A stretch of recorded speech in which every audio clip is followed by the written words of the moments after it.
long, le changement après 50 ans, il est temps de partir. Voilà en substance le cri de milliers de Togolais à destination de Force Gnassingbé. Cette manifestation est sans précédent dans le pays. Malgré les promesses de réforme du côté du pouvoir, les opposants comptent bien maintenir la pression. Simon Rodier, Emmanuel Sodji. La marche a tout pour s'inscrire dans l'histoire du Togo. Pour les opposants, c'est tout simplement du jamais vu. Combien était-il à Lomé et ailleurs? Des centaines de milliers? Ou 1 million, comme le dit Jean-Pierre Fabre, un des leaders du mouvement. Tous dehors pour réclamer un départ, une fin de règne, celle du président Gnassingbé et de son père, 50 ans d'autorité. Dans les années 90, il y avait le père.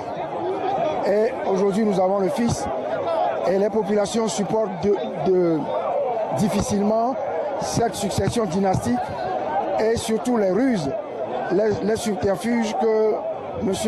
Faure Gnassingbé fait tous les jours pour rester indéfiniment au pouvoir. Une foule déterminée a répondu à l'appel. Elle a déferlé sur Lomé sans peur des interdictions ou des arrestations. La police d'ailleurs s'est faite discrète, loin des troubles du 19 août dernier. Tous ces gens ont un but, faire entendre leur tristesse de voir leur pays si misérable.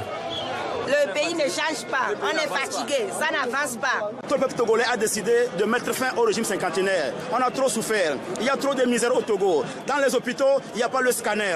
Les gens meurent comme des mouches dans nos hôpitaux.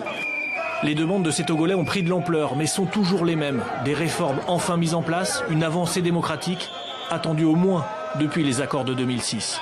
Hier, le pouvoir a bien tenté de déminer ce terrain en proposant un avant-projet de loi, avec limitation du nombre de mandats et scrutin à 2 tours.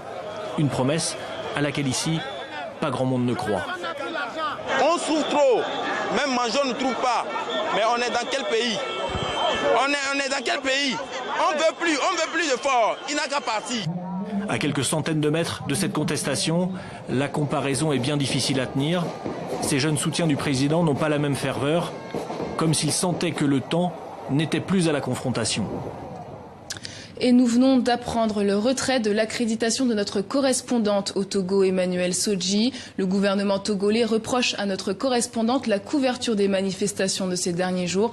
Nous regrettons cette décision car notre correspondante n'ayant fait que son travail